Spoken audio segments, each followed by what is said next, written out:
Today's fiery Lamborghini range contains some of the fastest creatures ever created for tarmac.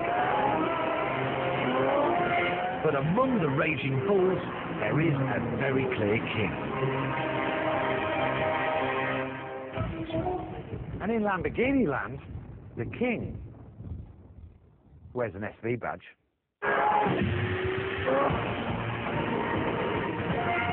SuperVeloce, the Lamborghini that reigns terror over all others. The most expensive, the most powerful, the most Lambo. The last model to wear the SV badge was the iconic Diablo SV, which was the last of the hairy, chested Italian Lambos before Audi got involved and tamed things down a bit. Now, I want this to be like the good old days. Completely, well, bonkers. On an narrow straight road, you'll be bowled over by the car's speed.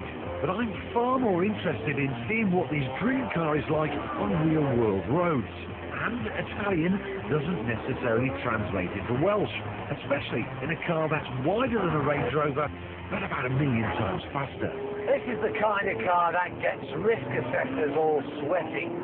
Lambo have altered the way the engine breathes, so you get an additional 30 brake horsepower over the standard version.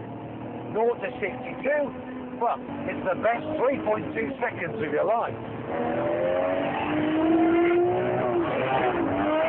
Oh, it's just relentless grunt, torque and power. The noise is sensational. Now, from the outside, it does look a bit intimidating, a bit unwieldy, and for sure when you're around towns it does feel that way.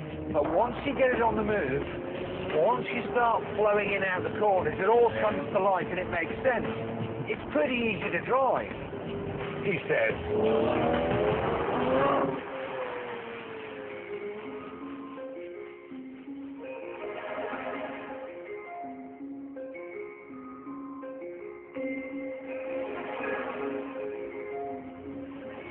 I tell you what, this is one of those cars, like all the best Lamborghinis, where you just cannot help but taking pictures of and send to your mates.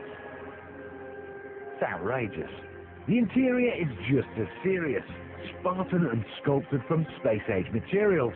It's like being inside the sort of caves that border Gotham City. The SV is 100 bags of sugar lighter than the normal Murcielago, and in fact is lighter than a BMW M3.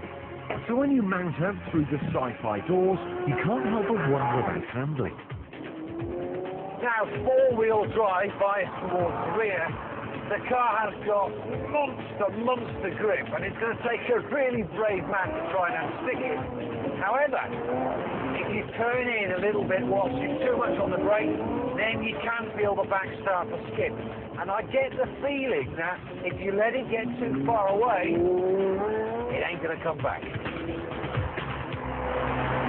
But if you do overcook your £266,000 investment, Lamborghini have made carbon ceramic brakes standard on the SV. So it's reassuring it'll stop on a pinhead when things go wrong.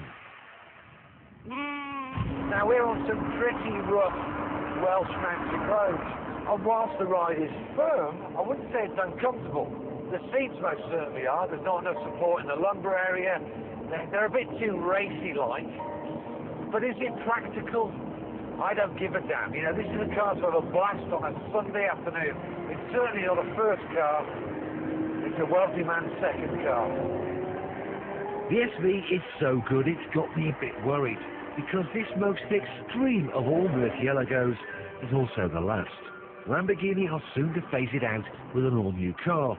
I just hope the replacement is as good as this. Tom, I've got a bit of a quibble. The SuperVeloce he was driving, top speed, 209 miles an hour. Yeah. Right, you can buy one for 50 grand cheaper that's faster, it'll do 210.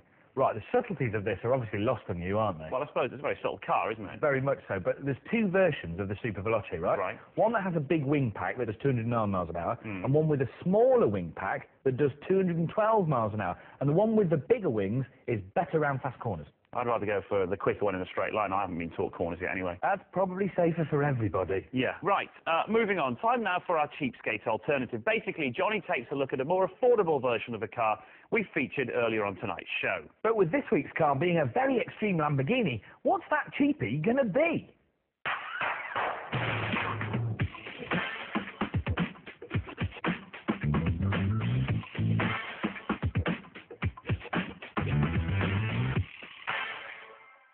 Gregarious, grippy muscle.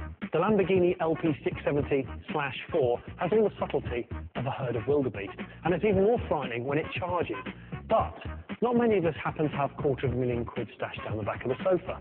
So, what could be the cheapskate alternative? It's the Nissan 300 ZX.